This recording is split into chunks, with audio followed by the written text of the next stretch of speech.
There's a lot of exciting things happening in the design world and at IDEO this past year, and I'm pleased to get a chance to share some of those with you.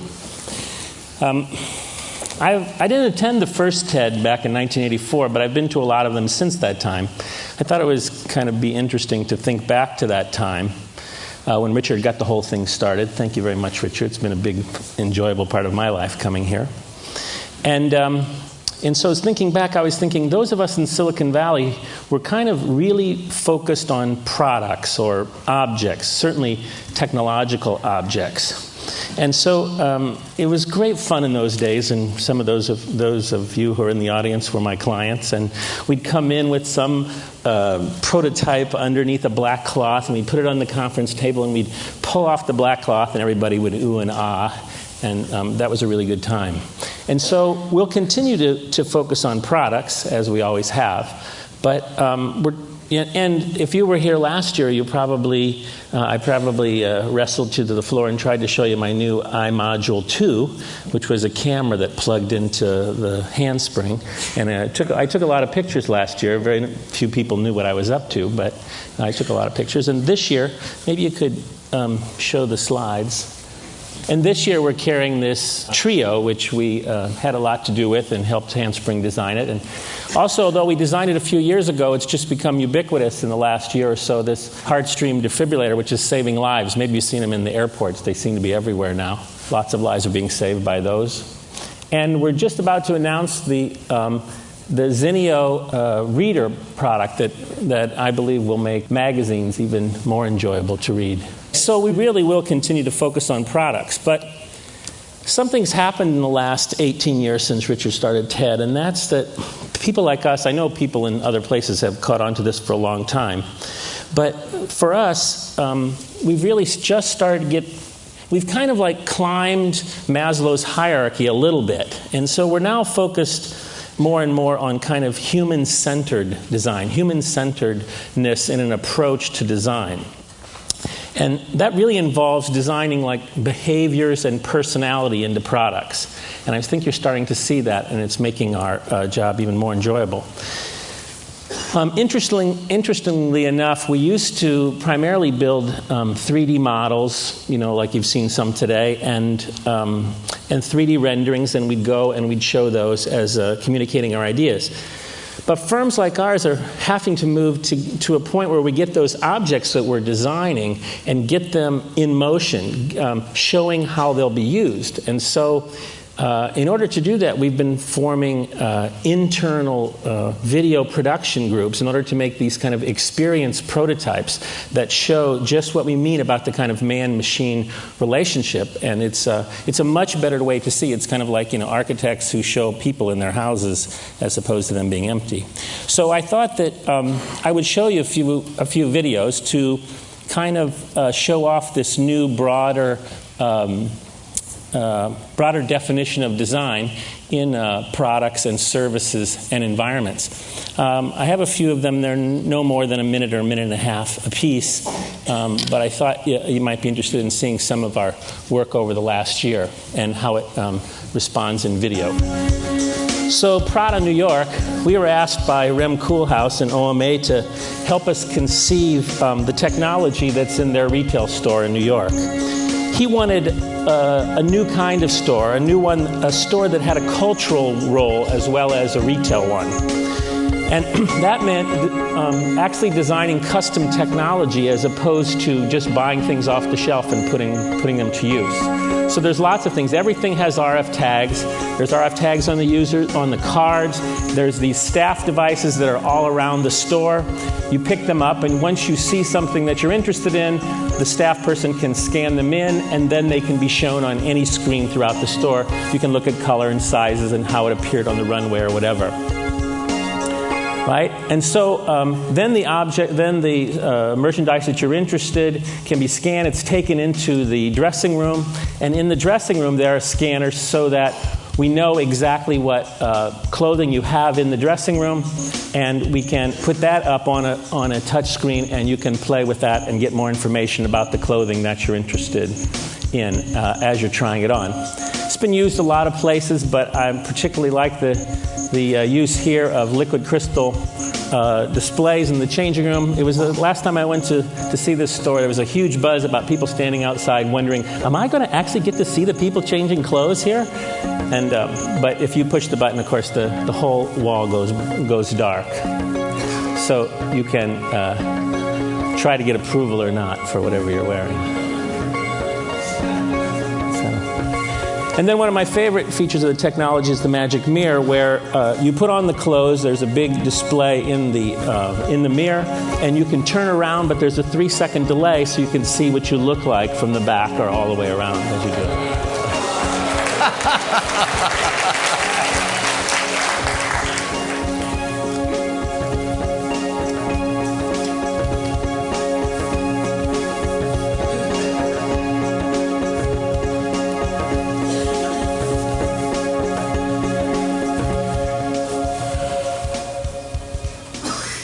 About a year and a half ago, we were asked to design an installation in the museum. This is a new wing of the Science Museum in London, and it's primarily about digital and biomedical issues. And a group at IID, which is now part of IDEO, designed this interactive wall that's about 4 stories tall. I don't know if anybody's seen this. It's pretty spectacular in the room. Anyway, it's based on the London subway system, and so you can see that these are, the goal was to bring some of the feedback that the people who had gone to the museum were giving and get it up on the wall so everybody could see, for everybody to see. So you enter your information, and then like this London tube system, the little trains go around with your what you're thinking about, and then when you get kind of to a station, it's expanded so that you can actually read it. Then when you exit the IMAX theater on the 4th floor, mostly teenagers coming out of there, there's this big open space that has these tables in it that have interactive games, which are quite fun, also designed by Durrell and Andrew of Itch. And the topics include things that the museum is about, male fertility, choosing the sex of your baby, or what a driverless car might be like. There's lots of room so people can kind of come up and kind of understand what it is before they get involved. And also, it's not shown in the video, but these are very beautiful. They go to the top of the wall, and when they kind of reach all the way to the top after they've bounced around, they kind of disperse into bits and kind of go off into the atmosphere. The next video is not done by us. This is CBS Sunday Morning that aired about 2 weeks ago. And Scott Adams ran into us and asked us if we wouldn't help to design the ultimate cubicle for Dilbert, which sounded like a fun thing, and so we couldn't pass it up. He's always been interested in kind of technology in the future. I realized that at some point I might be the world's expert on what's wrong with cubicles. So we thought, well, wouldn't it be fun to get together with some of the smartest design guys in the world and try to figure out if we could make the cubicle better.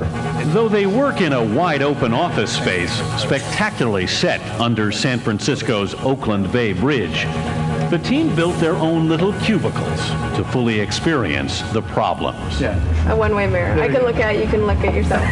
They took pictures. You feel so trapped, you know, and someone kind of leans over and you're sort of like held captive there for a minute. So far it's chaos, but a lot of people are doing stuff, so that's good. So we'll see what happens. The first group builds a cubicle in which the walls are screens for the computer and for family photos. In the second group scenario, the walls are alive and actually give Dilbert a group hug. Behind the humor is the idea of making the cubicle more human.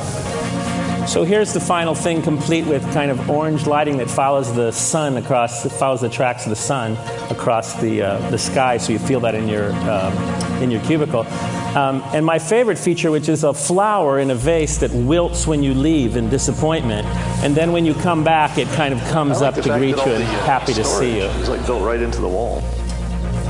You know, there's homey touches like a built-in fish tank in the walls or something to be aggressive with to release tension. Customizable for the boss of your choice. And of course, a hammock for your afternoon nap that For stretches Gilbert, across your says cubicle. his creator. Life would be sweet in a cubicle like this.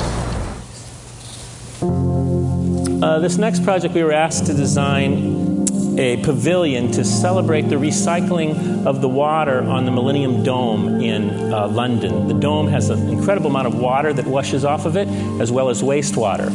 So this building actually celebrates the water as it comes out of the recycling plant and goes into the reed bed so that it can be filtered for the final time.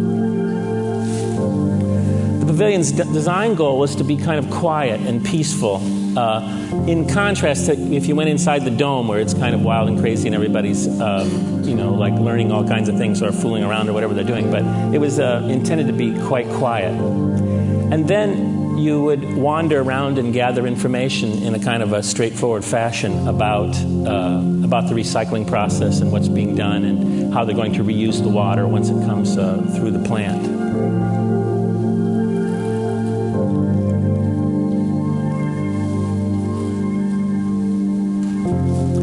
And then if you saw, I should have said, the panels actually rotate so you can get information on the front side, but as they rotate, you can see the actual recycling plant behind with all the machines as they actually process the water.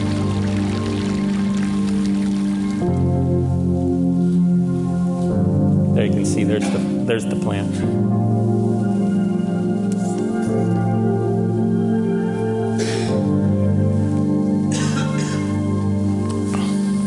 These are all very low-budget videos, like quick prototypes. So we're announcing a new product here tonight, which is the first time this has ever been shown in public. It's called Spyfish, and it's a company called H2I, started by Nigel Jagger in London. And it's a company that's trying to bring the experience. Many people have boats or enjoy being on boats, but a very small percentage of the people actually have the capability or the interest in going under the water and actually seeing what's there and enjoying what scuba divers do. This product has two cameras. You throw it over the side of your boat, and you basically scuba dive without getting wet. Maybe we should show. For us, there's the object. For us, it was kind of two projects. One, to design the interface so that the interface doesn't get in your way. You can have that kind of immersive experience of being underwater, of feeling like you're underwater, seeing what's going on. And the other one was to design the object and make sure that it was a consumer product and not a research tool. And so we spent a lot of time. This has been going on for about 7 or 8 years, this project, and just ready to start building them. The Spyfish is a revolutionary subaquatic video camera. It can dive to 500 feet to where sunlight does not penetrate and is equipped with powerful lights. It becomes your eyes and ears as you venture into the deep. The battery-powered Spyfish sends the live video feed through a slender cable. This slender cable was a huge technological advancement and allowed the whole thing to be the size that it is. And the central box connects the whole system together. Maneuvering the Spyfish is simple with the wireless remote control. You watch the video with superimposed graphics that indicate your depth and compass heading. The fluid graphics and ambient sounds combine to help you completely lose yourself underwater.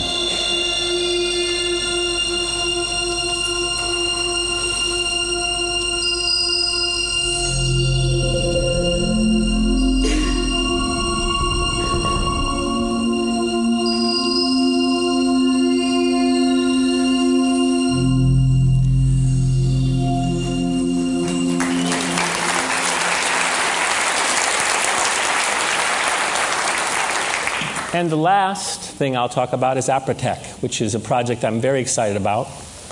Apritech is a company started by Dr. Martin Fisher, who's a good friend of mine. He's a PhD from Stanford. He found himself in Kenya on a Fulbright.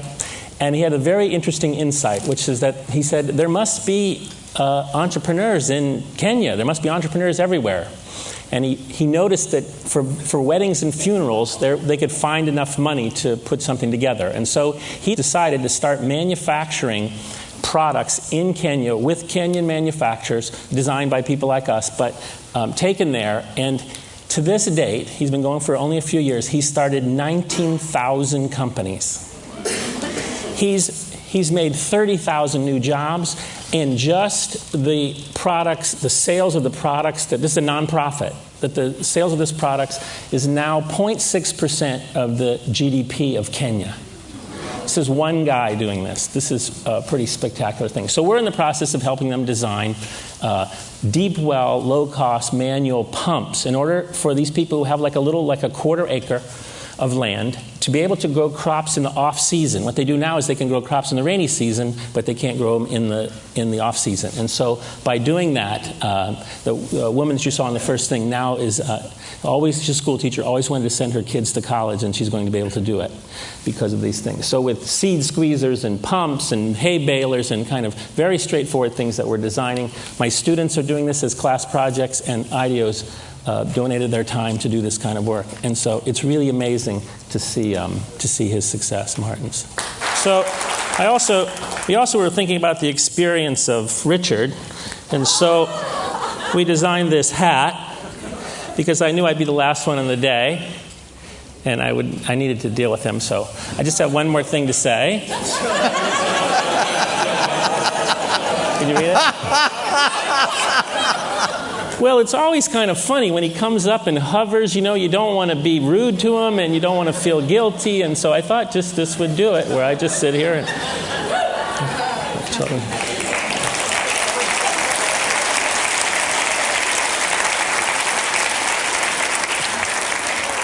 So we saw a lot of interesting things being designed today in this session, and from all the different presenters, and in my own practice from Prada to Apritech. It's really exciting that we're taking a more human-centered approach to design, that we're including behaviors and personalities in the thing we do, and I think this is great. Designers are more trusted and more integrated into the business strategy of companies, and I have to say, for one, I'm feel very lucky that the progress that design has made since the first TED. Thanks a lot.